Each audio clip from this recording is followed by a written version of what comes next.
What's up? We are back. Welcome back to the Prize Pick Show. You play $5, you get $50 instantly using that promo code Orange Buds. You've heard us talk all about it. Holiday time is around the corner. If you need some Christmas presents for those kids, play Prize Picks. $5, get $50 instantly. That's how Jason pays for Christmas. That's how Alex pays for Christmas. That's how Alex doesn't do I'm that. not paying for Christmas with it this year, man. I'm having to pay for car repairs this year. Oh, Yeah. sorry about that. My wife and I both in the same week, dude. They both had the big, just the monster car breakdowns, dude. It's just things come in groups, right? Well, yeah. Are we talking about how bad are we talking? Are we talking radiator crack bad, Alex? We're talking we're talking 2,500 for one car and 3,800 for one car. Hey, Alex, I may know a guy for $500 that can take that whole thing off your hands and dump it in Lake Austin. Just let you know. Okay. Play $5, get $50 instantly, guys. It's been a couple of days on Tuesday night. Obviously Texas doesn't have any games, but we're going to do a fun prediction show as well. But it's been a couple of days since as of the recording of the show, the college football playoff rankings came out.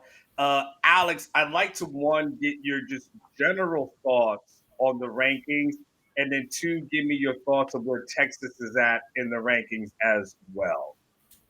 Well, I thought the most concerning part about the rankings was how the committee handled Notre Dame, right? And the fact that now that it feels like to me that there was some kind of the Texas would be at least live, or a 3-loss SEC team could be live there at the very end to do some politicking and maybe get in. But if you look at Notre Dame's remaining schedule, I think they'll be able to handle it pretty easily. And I think with the fact that since Notre Dame came in the initial rankings ahead of Texas, I feel like what they'll go back to saying is if Texas was a 3-loss team, they'll say, man, we can't have we got to have Notre Dame ahead of Texas because we had Notre Dame ahead of Texas when they were both 2-loss teams.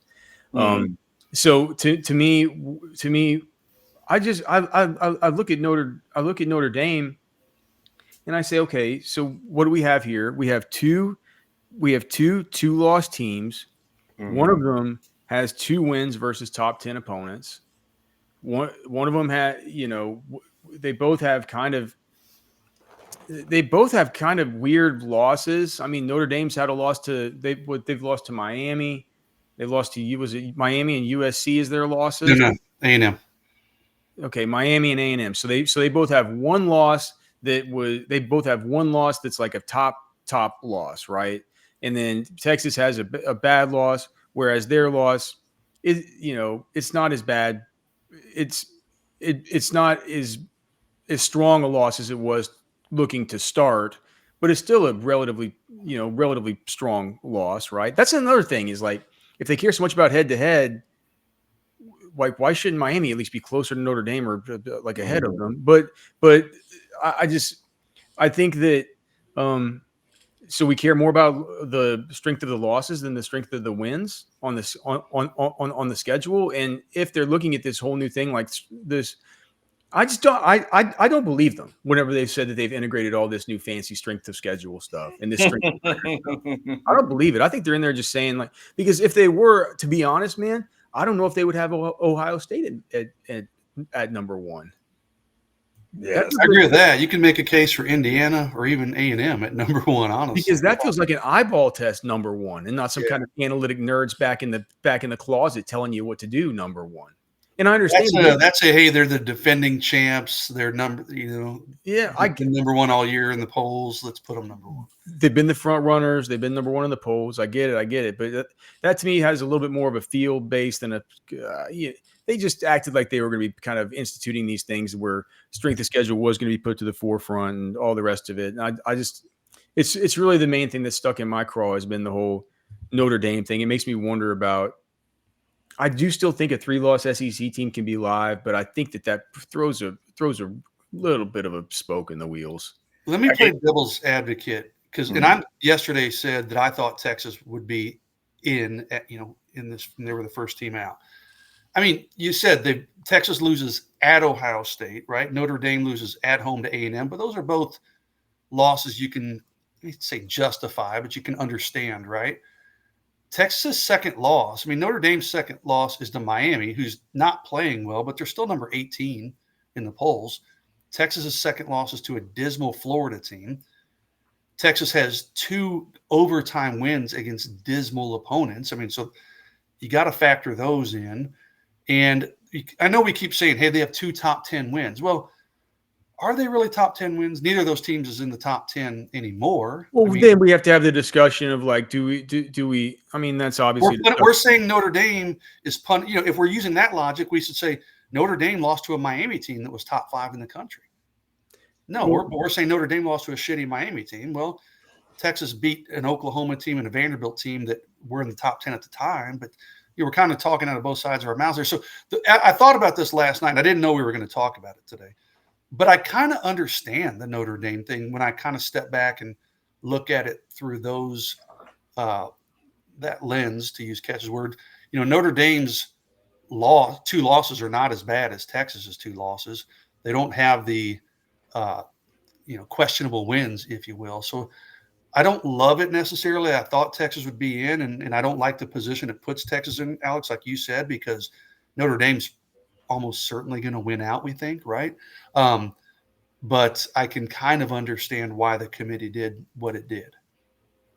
Yeah, I mean, the question becomes more about the wins for Notre Dame as well. Like, is there a lot there where you say like that is there? And I think Alex makes a great point, which is, if there is a 3-loss Texas team versus a 10-2 Notre Dame team, how will the committee look at that? I think Alex's point is really astute, which is if they're looking at it, all things being equal, with 2 losses and they're going with Notre Dame, what does that mean for Texas going forward? So I think those are really, really it's fascinating. Like, what if Texas loses at Georgia by 1 point and then they beat A&M by 10 points? Does Notre Dame, with that schedule but only 2 losses, go in? It's crazy, dude. I think the danger for me is that if you're Texas and you lose to Georgia and you slip down their rankings, I think it's harder to get back up for the very last game of the season or something to that effect. Like I feel like you probably want to get that Georgia win, move up, into that number 7 spot or whatever you would move up to, beat Arkansas. Then maybe if something happens in A&M, you can couch it a little bit. I don't think you want to be on the outside looking in, going into the, the final weeks. What do you think, Alex? Well, I agree clearly. But I also think that it could also be something about the committee behind closed doors saying like, all right, we have this group of teams bunched up here between like 9 and 13 or whatever. It's this whole mess of Oklahoma and Texas and Notre Dame and the rest, right? And we're gonna have to get some kind of at-large bid in there as well, right? We're gonna some there will be somebody who's maybe even not ranked jumping up into that range too, right? And so let's go ahead and head this thing off at the pass with what could come up with a 3-loss Texas versus a 2-loss Notre Dame. That we can always go back and say, look, it feels like something where they're like, it takes the headache completely off our hands.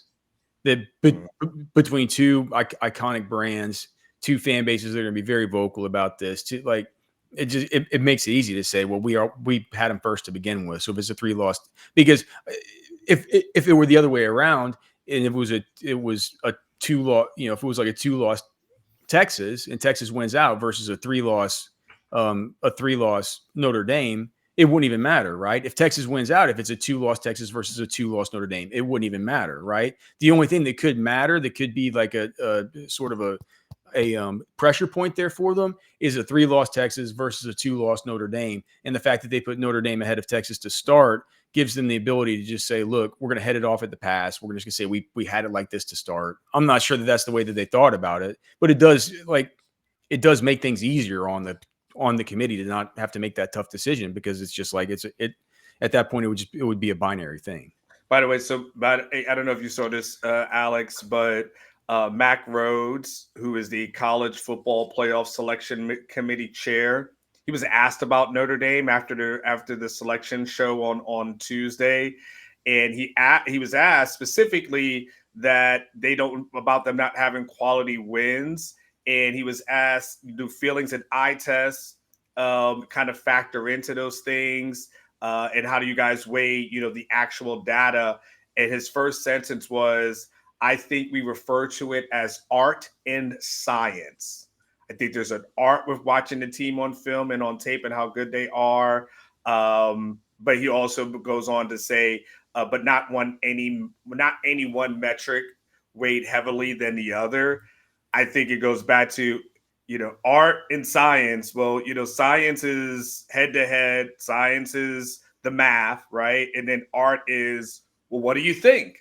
And if they're just blending the two, then it can lead to, all kinds of questions. Is Mac Rhodes still the athletic director at Baylor? I believe so. Let me see. I look at Does he have this job as an acting athletic director, or did he rightfully get fired from that job at some point? I haven't kept up. If I'm to believe Wikipedia, he's held this job since 2016. Okay. Well, good for him. I'm sure that he doesn't harbor anything towards Texas at all. So let's play this game, though. All right. So this is, we'll do predictions and we're getting a PrizePicks in there. There's no Texas game this week. We'll watch Georgia versus Mississippi State this upcoming weekend, but I don't think that's going to sway any of us on how we feel about Georgia unless something crazy happens. Jason, I'll start with you. What if it did? Oh, that would be it could. It could. Almost happened to Texas. Yeah. So because they're having to go to Davis Wade, right? They're gonna have to go. Yeah. So I don't know. Let's talk about the next three games. I mean, Georgia. The rest of their run out. It's not the. It's we'll see what happens. I'm really. I've watched this Georgia team all year, and I always ask you guys on teams. I'm just like, what do you guys think that Georgia does best?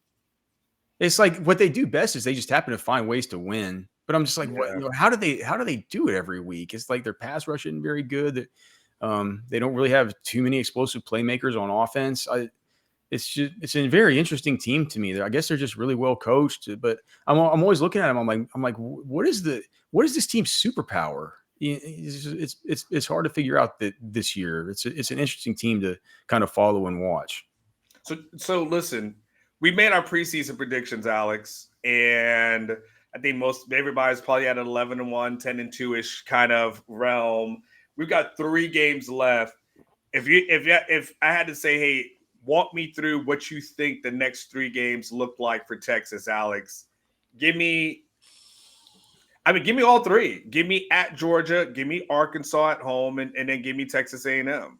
Man, if I'm being totally honest, I think they go into Athens and they lose some kind of heartbreaker, and then they beat Arkansas because they'll technically still be alive, and Arkansas's defense is just trash. And now everybody knows that Petrino's not going to get the head job, and it's about time for that thing to go off the rails. And then I honestly think that I think at home in DKR they beat Texas A&M, and they make it to where it is going to be it's going to start to be politicking season for them to try and get into the CFP. But if I had to guess the run out, I think that's what it's going to be.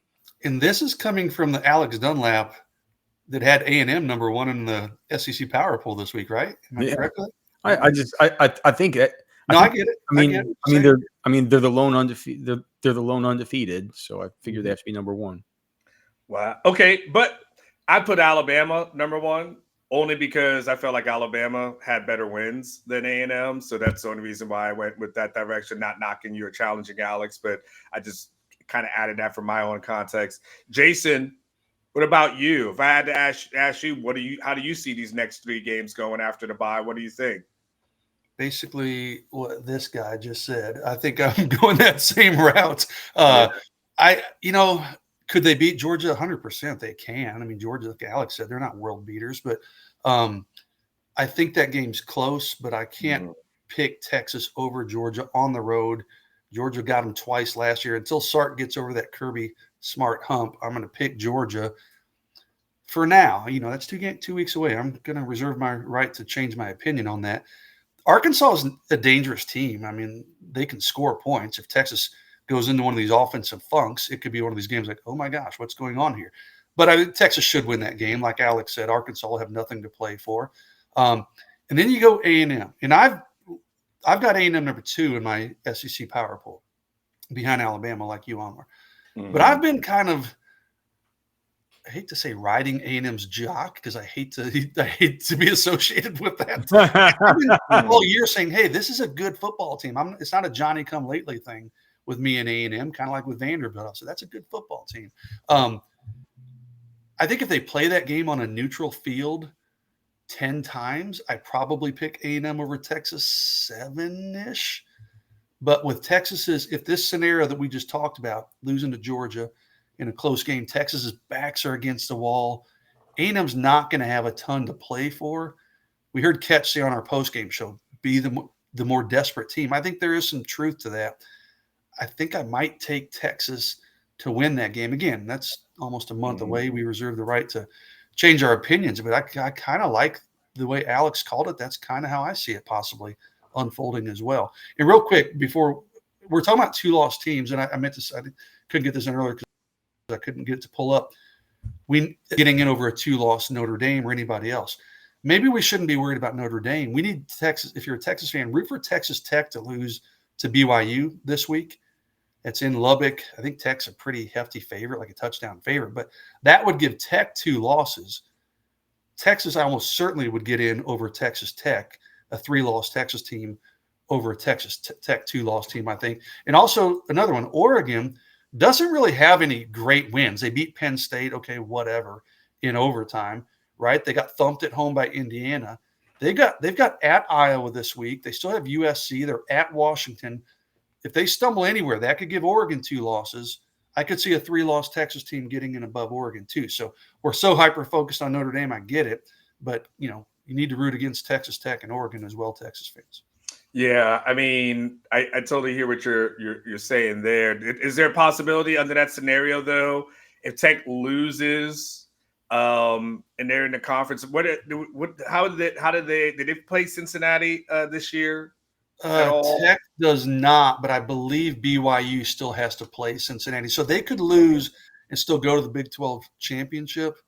Mm-hmm. I mean, I guess then if they beat BYU in the Big 12 championship, that throws a wrench into things potentially. But more than anything, you just need to get that second loss before that championship game. Okay, but back to Texas for a second, though. Alex, let me ask you this.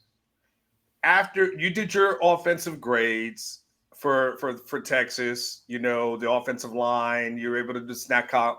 Was there anything you saw against Vanderbilt that gives you some hope that maybe Texas could go into Georgia if this offense is playing better? But I also know that the defense over the last couple of weeks has weirdly shown some leakage, which has kind of been uncharacteristic. Yeah, I mean, I think I'll state the obvious and just say, yeah, there's a lot. I mean, it's on the offensive side of the football, you have an offensive line that played its unequivocally its best game of the season. I don't think there's not anybody in that whole building that would tell you otherwise. I don't think there's anybody that watched it with their eyeballs that would tell you otherwise. It just was. It gave Arch time to operate, and you got to see Arch being for some of that game, man, being peak Arch, really making good throws, having time, getting the ball out quick. A lot of stuff with just letting his receivers just do what they do, yards after catch wise, not doing this stupid flutter ball stuff where, can't connect on these little short passes. They got the outside zone run game going. Could they get it going a little bit better? Probably, but that was a big physical, experienced front that they were going against in Vanderbilt, and one that we had said coming into the game, just don't just look at the helmet and think about your dad's Vanderbilt team, man. These are some big dudes that are hard to move, and they're experienced. And Texas was able to handle them. So offensively, I just think that there's a million things to point to. It's like Emmett Mosley continues to come on. There's a million things to point to say, yes, there is hope for improvement. on the defense, I actually just got done with the film work, and I got to make all my charts and write the column and stuff. So I don't have my thoughts completely together, but I unfortunately for this week I wasn't able to get the all 22 in time to do it. But the lucky thing was, since I had to switch from YouTube TV to the Fubo TV for this, on Fubo TV they let you watch the games back on Skycam. So like it's almost as good as all 22, right? Like you get to look at all 22 players. You just got to watch it from the sky. And man, the secondary after Jelani McDonald went out, there was just all kinds of stuff on the. I mean, dude, I just think that it's hard to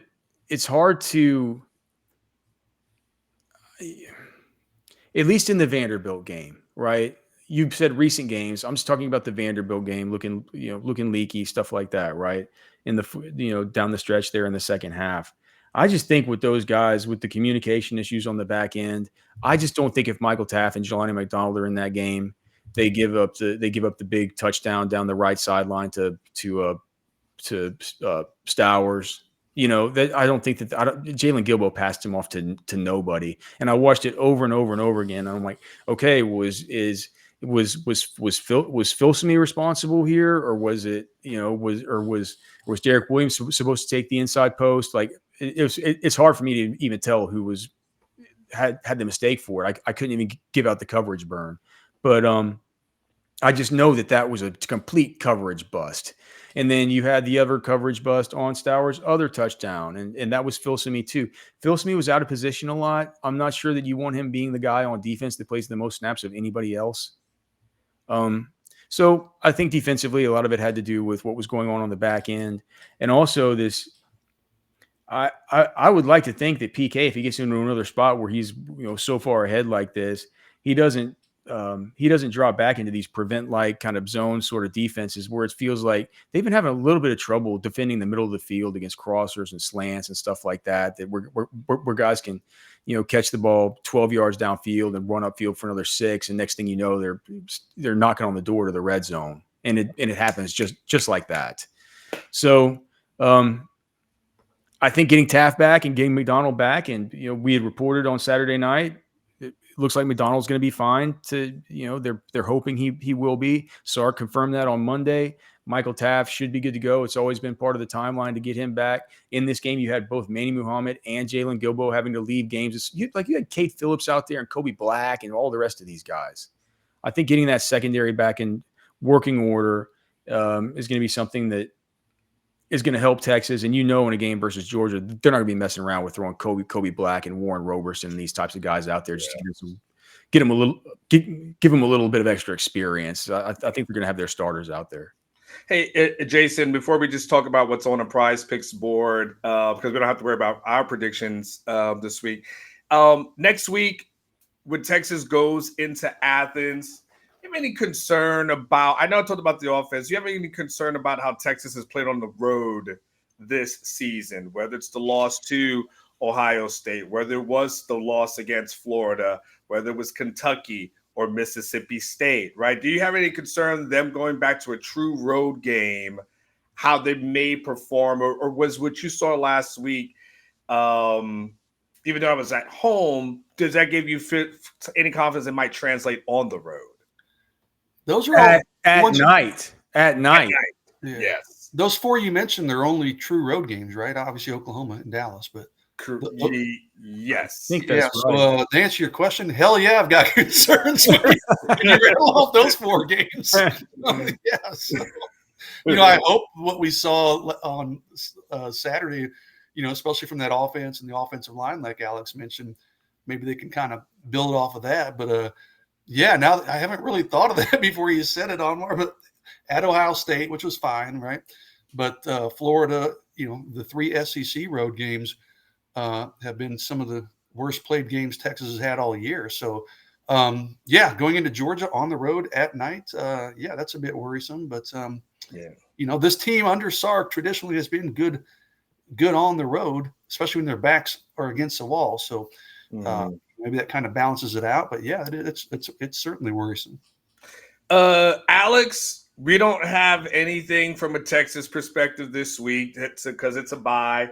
What do you like? This is just open season, Alex. You're just allowed to go on someone's property and just hunt the way that you want to hunt. What do you like this week? I just get to so I have total permission. Yes, the gate is open. You just lock the gate behind you. I know what you do. You'll lock the gate behind you, and then you'll take good care of the property. Yeah, you can do whatever you want, Alex. Okay. Well, and that's a good reminder, man. If there's anybody out there that has any extra hunting land that they wouldn't mind having a good old fellow like me go access, certainly would love to check out your land, and I would treat it very, very well, and also bring you some very, very nice bourbon just for letting me go kind of check it out.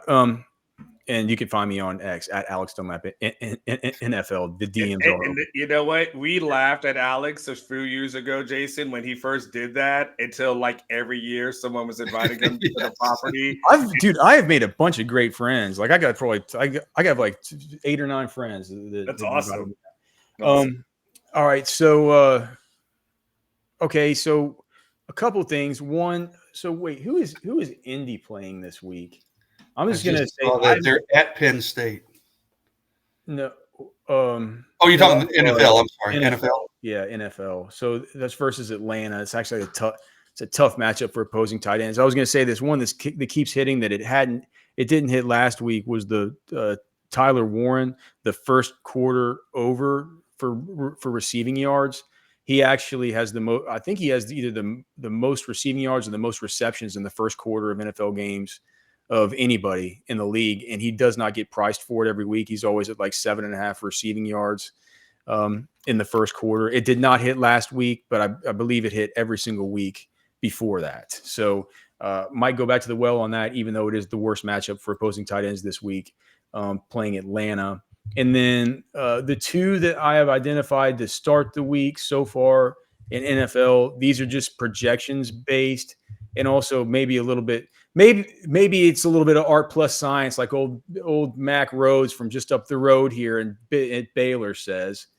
But I just look at this. I'm really interested in this Minnesota Baltimore game because in the Ravens they're getting a little bit healthier, but as far as my matchup algorithm, it has it as the 4th best matchup of the week for opposing wide receivers. Justin Jefferson, to me, projects as a guy that should probably get about 105-yard projection. I do think, though, that people are a little bit worried about J.J. McCarthy being the quarterback there, and I think people still worry about the Ravens as being good. They are getting a little bit healthier, but the Ravens have been terrible on defense this year. His projection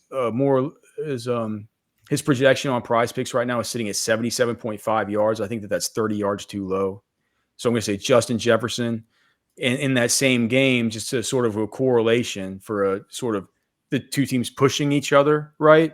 I'm going to go with Zay Flowers, who, whenever he's fully good to go and whenever Lamar's fully good to go, we didn't quite see it last week because it was just a big, it was all the Mark Andrews stuff, all the Isaiah Likely stuff. It was Lamar's first game back. I think in this game, wherever I'm projecting two teams have to push each other, this total, you see it between 48 and 50. So one of the biggest totals on the whole slate. It projects as a game where they're going to push. Zay Flowers at 64 or I think 64.5 receiving yards. I'm going to play those two as a correlation play. Hope this game goes off and we get fireworks as far as these offenses going up and down the field. And the other thing with Justin Jefferson is if you look at over the course of the last 2 years, there's only been 2 games at home where he's gone less than 77.5 receiving yards. And in those 2 games, he went for like 75 and 74. And so he does a lot better at home. They're on the fast track. I like playing those two. Zay Flowers higher than 64.5, and Justin Jefferson higher than 77.5. Nice. Jason, you got anything that you've been eyeing? Not really. I can't trust anybody with J.J. McCarthy as their quarterback. But I'm just looking right now. Sam Darnold, 232.5. I mean, dude, when are people going to start respecting Sam Darnold? That's at home against Arizona. That's one of the more popular plays. And then one, I like that one, college football. And I played this one several times. It's the Iowa kicker. They're playing Oregon at home. it's a good Iowa defense. This could be one where field goals matter. It's at 5.5, so you only need 2 field goals. He's averaged the last 5 games 9.2 points. I've played that one several times, and he's gone over it the last 5 games straight. Drew Stevens, Iowa kicker, 5.5. They keep setting it around that number, and he blows past it usually in the first half. So yeah, Drew Stevens, take those kicker points. Those things have believe it or not, man, kickers seem kind of silly to put your entries on, but I've had really high success rates anytime I go with kickers. So I like the Drew Stevens against Oregon. One small tip. I'm not sure if it works in the same way in college, but one small tip for NFL is if you just go through and you look at the games and you sort the games by totals that have higher than 47.5, higher than 48, and just go look at those games and find the kickers. Anytime that there's a kicker that's under 7, usually you want to look for the 6.5s. But it was super easy this last week for say like the Cowboys. They were playing the Cardinals, right? The game we just saw, and they had Brandon Aubrey for 9 point something, like 9 kicking points, but they had Chad Ryland on the other side for 6.5, and there was like a 53-point total. So it's like anytime you see the total, especially over 50, where there's a kicker at 6.5 kicking points, that's one that you're always going to want to take. All right, guys. Well, listen, we're going to enjoy the rest of our week, and we're going to sit back and do something we don't really get a chance to do, which is actually watch college football just like everybody else. And Alex has got ESPN figured out, so he's ahead of Jason and I. And Jason and I will figure it out at some point. But until then, play $5, get $50 instantly. Use that promo code OrangeBuds. Make sure you check out Alex and Cody and the fantastic shows that they do. Jason with his recruiting stuff. And, of course, you'll check out everything on Orange Bloods. All right, y'all. Y'all take care. We'll be back next week for Texas versus Georgia. Peace.